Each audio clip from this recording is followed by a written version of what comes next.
to be here with you guys. Let me tell you a few of the things that I'm feeling this morning. First and foremost, I'm feeling immense gratitude for the ability to be here, that these two court cases are being heard this morning, hopefully for a favorable ruling sometime in June, potentially July.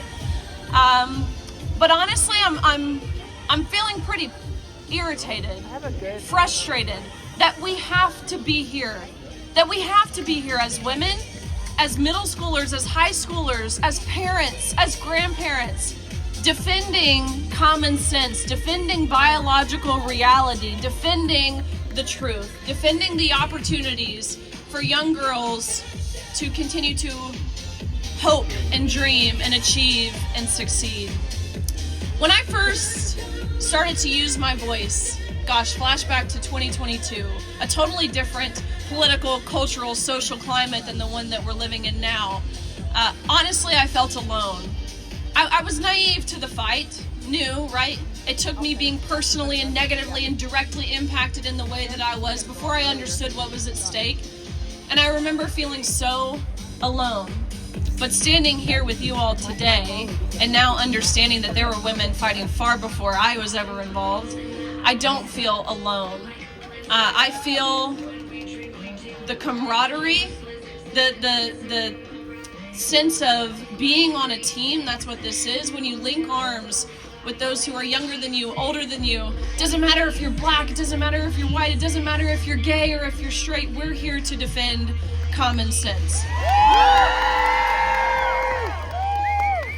I've testified in legislative bodies all across the country, at the local level, state level, in this Capitol building behind us many, many times. And let me tell you what I've heard from the other side. They love to hide behind words like compassion and empathy and inclusion. But hear me when I say what they're doing, it's not compassionate. It's not compassionate to anyone. It's not compassionate to ask a young girl to strip down naked in front of a man, while he simultaneously undresses, watches the young girls undress. They've been stripped of their rights and ability to consent, and they frame this as something to be proud of, to be celebrated. The man stripping down naked in front of your daughters, he's brave, and if your daughters even dare oppose it, they're the ones who are reprimanded. I've sat in legislative bodies where we're told, look, this is just a solution in search of a problem. It's not really happening here. You know, it's just middle school girls basketball. Who really cares? They love to use the word progressive, indicating that this is a movement taking us in the positive forward direction. It is not. It is deeply regressive. It is utterly misogynistic. It's taking us back in time at least half a century. It is not moving us forward by any metric.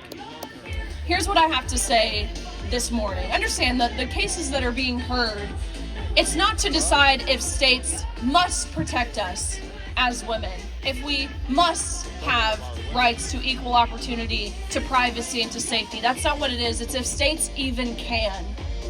It's the bare minimum that we're fighting for. We're asking, we're demanding here today that the Supreme Court rules in favor of reality, of common sense, and of truth. Even with a favorable ruling, I will tell you it's not enough. We must fight for the states to continue to act. 27 states at this point have passed some sort of fairness in women's sports bill. We must call on our members of Congress to introduce legislation to codify President Trump's executive order that he signed earlier last year. All of those things are crucial in the fight. When an institution, such as the NCAA, such as the Democratic Party, the former administration, when they harm women, when they harm children, and when accountability is due to be had, again, it's not enough. We need these institutions to pay for what they've done. They've harmed people, real people. They've betrayed people, the very women, the very children who they were entrusted to protect. They put in direct harm's way to face potential threats and potential danger. It's amazing to me, standing here looking at the Capitol building, that we have an entire political party, not in terms, I hate to make it partisan, because in reality it's not a partisan issue. This is something that I believe 95% of of common sense every day. Well, 100% of common sense people can agree upon. But when you look at elected representation and certainly how legacy media portrays this issue, you would think it's one that is divided entirely on party lines. Amazing to me. There was 130 congressional Democrats who signed on a brief in support of the male athletes in the case. Here's what I have to say to those people, to our elected leaders. If you cannot confidently and emphatically say you know what a woman is, then why would we believe a single word out of your mouth on any topic? You lose all credibility. You lose all credibility on every single topic if you cannot confidently and emphatically say the very real and simple truth that there are two sexes and that you can't change your sex and that each sex is deserving of equal opportunity, of privacy, and of safety. Now, my world has been flipped upside down in the best way possible just about 3 months ago at this point, when my husband and we welcomed our little baby girl into this world. I hope one day, when she's old enough, she will look back on these videos, on the fight that I've been fighting collectively, that we have been fighting the past few years, many of you much longer than that even, and recognize that we're fighting for her. We're fighting for her to be able to call herself a champion. She's here today with me in tote, which it's quite the wild thing when you have to dress your baby in a bulletproof vest.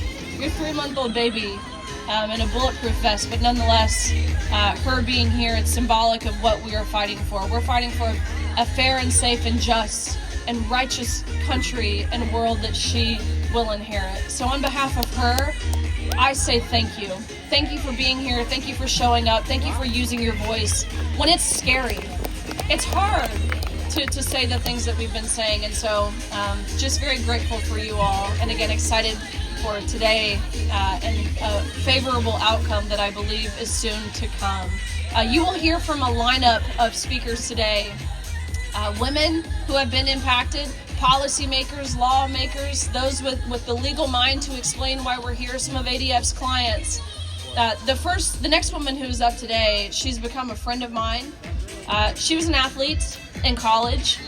She was at a college in the state of California, which, shocker, right? This is happening in the state of California. She played volleyball at San Jose State University. Her university lied to her. As a male athlete, was allowed to take an opportunity, take a scholarship, stay with them on overnight trips, room with them in hotels, in their dorm rooms, in housing, following their time in the dorms. She was betrayed by an institution who she should have been able to trust, who should have her best interests at heart, and her using her voice to testify in legislative bodies across the country is an inspiration to me, and it should be to all of you as well. And so would love to welcome to the stage Brooke Slusser.